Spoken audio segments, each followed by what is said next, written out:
Hi everyone, today I'm going to be showing you how to play and reviewing the game Viticulture the Essential Edition. Now, the object of this game is you're going to be trying to score the most amount of victory points. This is a worker placement game, and in this game you're going to be trying to fulfill wine orders. You're going to be planting vines, you're going to be crushing grapes, you're going to be converting those grapes into different types of wines, and you also have different action cards that you can use, so let's check it out. Okay, so the way the game works is you're going to be trying to get 20 victory points. So taking a quick look at the board, you've got 4 different seasons that you're going to be playing, and the way the seasons work are like this. The spring season is going to be over here. This is where you're going to be placing tokens in order to determine what order you're going to be placing your workers, and you're going to be placing your workers in the summer season, which is going to be in these yellow areas here, and then the winter season, which is going to be in these blue spaces over here. The fall season, you're going to get an opportunity to pick either a summer visitor card or a winter visitor card. Now in the game, everybody's going to be receiving a vineyard card over here, and right here you're going to be able to place your grapes, and then from there you'll be able to transfer them over here to the crush pad. Then from the crush pads you're going to go ahead and transfer them over here to the cellars, and then from the cellars you're going to go ahead and fulfill your orders. Now there's also different buildings that you can build that will help produce different grapes, and then there's also other buildings that will allow you to get bonuses. So to show you, this is the money. They've got 1, 2, and 5 value of the lira over here. And then right here, these are the little grape tokens that you're going to be using to place on the different values of the grapes and also on the wine. There are 4 different types of cards that are in the game, and I'll go ahead and show them to you. Right here are your vine cards, and you're going to be planting these in your fields, and from there you're going to go ahead and make wine. This is a Chardonnay. This is going to require these 2 structures over here, which you're going to be able to build, and this is going to create a level 4 white grape. These are your summer visitor cards, and these are going to be action cards you're going to be able to take in the summer, and this is just one of them. This one says draw 3 winter visitor cards unless all opponents combine to give you 3 visitor cards. Here's another one. This is a contractor that says choose 2, gain 1 victory point, build 1 structure, or plant 1 vine. These are going to be your order cards, and what you're mainly going to be doing in this game is trying to fulfill wine orders. So here's one here. I'll just show you. This is the type of wine that this person is going to want. He's going to want a level 2 red wine, a level 2 white wine, and then a level 5 blush. If you're able to complete this order, this is what you're going to get. You're going to get 5 victory points, and you're also going to receive 2 lira, and this is what you're going to be receiving in residual payments, and I'll talk about that here in just a little bit. And finally, you've got the winter visitor cards. These work the same as the summer cards or action cards, only you're going to be playing these in the winter. I'll just show you a couple. Here's one that says gain 1 for each card in your hand, or discard your hand to gain 2, and I'll show you one more. This one says harvest 1 field, make up to 2 white wines, or fill 1 wine order. So those are going to be the different cards that you're going to have access to. So this is the first player token, and whoever gets this is going to be able to go ahead and start off in the spring season and place his rooster first. So in the beginning, everybody's going to go ahead and draw a red card and a blue card, and this is going to be the mama card and the papa card. Both these cards are going to tell you what you're going to start with in the game. So here's a mama card. This one is Rebecca. Rebecca over here has 2 workers, and then she's going to draw 2 summer visitor cards and a wine order card, which is going to be the purple one. The papa cards, which are going to be blue, let's just say I pick this one. I will be able to take 3 lira and a grande worker, and then I'm also going to have a choice. I can get this free building over here or 4 lira. So in the spring season, what you're going to do is each person is going to go ahead and pick one of these spaces to go ahead and put their rooster. This is going to be called the wake up time. Now, depending on which section you put it on, the higher you are up to the top, the sooner you are going to be able to go and place your workers into these different areas to perform their actions. This is what these different spaces mean. If you place 1 in 1, there won't be any action. In 2, you're going to go ahead and draw one of these vine cards. Number 3, you're going to draw an order card. Number 4, you're going to gain 1 lira. Number 5, you'll get to choose either a summer or a winter visitor card to draw. Number 6, you'll gain a victory point. And number 7, you'll be allowed a temporary worker to use for that year. Now, whenever you're placing your workers, let's just say I'm doing summer. Let's say blue was first, and he went ahead and placed one over here. And once the spot is filled, the opponent is not going to be able to place any of his regular workers over there once all these spots are filled, or the required spots are filled. So let's just say the brown one decided, okay, he's going to go ahead and put one here. If there were any available spots, say it was a 3-player game, you could go ahead and add another worker of your color there, for example. Now, what you can do at this point is you can go ahead and pass and save the rest of your workers for the winter. The reason you want to do that is because once you've placed a worker in one of the seasons, you're not going to be able to move them unless you have a card that specifies that you can do so. However, each player is going to be receiving what is called the grande worker, and this is a bigger worker. You will be able to place the grande worker in any one of the spots in the particular season, even if all the spaces have been filled. So I would be able to place a grande worker over here, for example.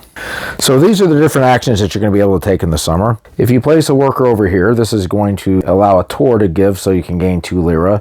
Now there are special bonus spaces on here that you're going to be able to use in games that have more 2 players. And if you place one here, you'll get that bonus. So for example, this one's going to give you 3 lira instead of 2. This one will allow you to draw an extra card. This one will allow you to build 1 structure for 1 less than it costs. Right over here, this will allow you to sell at least 1 grape or sell 1 field. So to go ahead and sell a field, what you'll do is you're going to pick a field that has a value on it, and you're going to get that much lira for it. So for example, this is worth 6, and when you sell it, you're simply going to go ahead and flip it over. Now you can go ahead and buy it back for the same amount as well. You won't be able to sell it if it has any vines on it. If you wanted to sell a grape token, you'll note that there are values over here. This row is 1, this row is 2, this row is 3. You would just simply go ahead and remove one of these, and then you would go ahead and pick up the money so for example, this would be worth 2 lira. This right here will allow you to draw a vine card. This will allow you to play a summer visitor card. This one will allow you to plant 1 vine. Right over here are your fields, and this is where you're going to be planting your vine cards. On this has 3 different values, and this is going to be how many vines and points that you will be able to place on there. So for example, here is a Malvasia vine over here. You'll see that it can make 1 white grape. So if I were to plant this, I could just put it right over here like so, and that will count towards this value. So now I'll be able to plant up to 4. If you place a worker here, this will allow you to build 1 structure, and there are several different structures that you can build. Right over here is what is called the trellis, and this is going to cost 2 lira. So once I am able to pay the 2 lira, I'll be able to go ahead and place the trellis over here like so. And the trellis is going to be helpful in trying to build vines like this, because this requires a trellis to do so. On this side is the irrigation. If you build this is going to cost 3, and you'll just place an irrigation thing over there. And that will help as far as cards like this. This is the Merlot. This has this irrigation requirement on it. Some of the other buildings we have what's called the tasting room. This is made with this, and this will give you this ability when you give a vineyard tour. If you have at least 1 wine in your cellar, you'll gain a victory point. Over here is the yoke. This costs 2, and this actually will count as an action, so you'll be able to place a worker on there. And what this will allow you to do is uproot a vine or harvest a field. So if you wanted to uproot a vine, you would just simply remove it. Otherwise, you could harvest the field. This is the cottage. The cottage will allow you to draw either a summer visitor card or a winter visitor card, and that costs 4. Here is the windmill. This costs 5. Anytime you plant a vine, you'll gain a victory point. Right over here is where your available workers will go. And then finally, we have what are called the cellars. Now, anytime you're transferring these grapes over to the cellars, you're going to note that there are numbers over here. Now, there's also 2 other cellars here that are going to have higher numbers, and in order to use those, you're going to have to buy the cellars. This is the cost of the cellars over here, and whenever you build them, you'll just place one of these over here to signify that it is built. You also have this over here. You can use this either in summer or winter, and this will allow you to gain 1 lira. In the fall, you'll be able to either draw a summer visitor card or a winter visitor card. So for the winter actions, if you place a worker over here, this will allow you to draw 1 order card. Placing one here will allow you to harvest 1 field. So to do a harvest, what you're going to do is you're going to pick one of the fields, and you're going to go ahead and harvest off the grapes from the vines. So right now I've got a red grape that's worth 2 and a white grape that's worth 1. I'm going to go ahead and take these little pieces over here. I'm going to place them over here on the crush pad, and this is going to just signify that I have these grapes available in the crush pad now, a level 2 and a level 1. Now at the end of the year, these are going to go ahead and move up 1 like so, and it's also going to do the same thing in the cellar. And this is basically the aging of the grapes. If you place 1 here, this is going to allow you to a winter visitor card. Over here, if you place 1 here, this is going to allow you to make up to 2 wine tokens. So to make up to 2 wine tokens, what you're simply going to do is you're going to go ahead and transfer any of the grape values over here to the wine cellar. So this is a 3 right now. You'll put this in the 3 wine cellar on the red. This is a 2 white, so you'll place this over here on the white. Right here, this will allow you to fill a wine order. Now to complete an order, what I'm going to just simply have to do is I just have to meet the requirements here, and then I will be able to go ahead and sell the order. So right now it says I need at least a red wine of 3 and a white wine of 1. So right now I have a 4 and a 2, so I can go ahead and use these and go ahead and fulfill this order. So I will go ahead and receive 2 victory points for this, and then I will receive 1 lira, and then this will also be added to the residual payments. This section tracks your residual payments. Now anytime you fulfill a wine order, however much lira that you got, you're going to be getting that same amount of lira at the end of each year. So for example, if I ended up completing this order and received 1 lira, I would go ahead and place my marker over here to signify 1, and I'll get that at the end of every year. Now you'll also note over here there's a blush and a sparkling wine.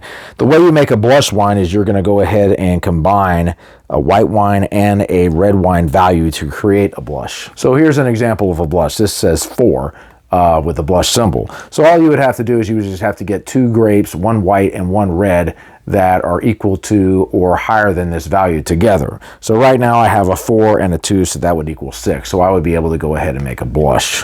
We also have a sparkling wine, and to make a sparkling wine, this is going to be this symbol here. What you're going to do is you're going to combine 2 red wines and a white wine to create this number, and it works the same way. Now once everybody has taken their turns, you're going to go ahead and complete the year-end actions. In this, what you're going to do is you're going to age your grape and wine tokens, which means you'll move each token up 1 level. You'll retrieve all your workers and put them back into your vineyard card. You'll collect any residual payments that you've gotten from completed orders.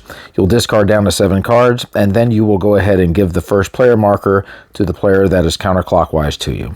So once someone ends up reaching 20 or more victory points, that is going to trigger the end of the game. Everybody will go ahead and complete their year, and then whoever has the most amount of victory points at the end will win the game. Viticulture is a solid worker placement game. There's a lot of decisions that you can make in this game, and the different summer and winter visitor cards. There's so many different types of actions that you can do that can help you gain things, that can make your opponents lose money. There's some cards that I've seen that actually will give your opponents a choice to plant vines, but then you're going to get victory points if they decide to do so. So there's a lot of different cards that you can do, and of course there are a lot of different actions. I like the way how the board splits up the seasons to where you can only do certain actions in the summer and then certain actions in the winter. And then on top of that, you've got your vine board where you have these different structures that you can build to try to give yourself some bonuses. And it also has a very unique system where you're having to crush the grapes and then the grapes age. And then you have to end up upgrading your cellars in order to get the wine. And then you have different types of wine you can do. You can do blushes, you can do the sparkling wine, then you have your standard wines that you can do. Just a lot going on in this game. A lot of those visitor cards will actually give you a chance to get some victory points too. So you don't just get victory points from just making the wines. I really like the theme. The theme works really well with this game. The board looks rustic. The cards kind of have that rustic feel. It's a very solid worker placement game, and I would recommend it to anybody who likes those types of games. All right, guys, that's my review of Viticulture, the Essential Edition. We'll see you. Keep on gaming.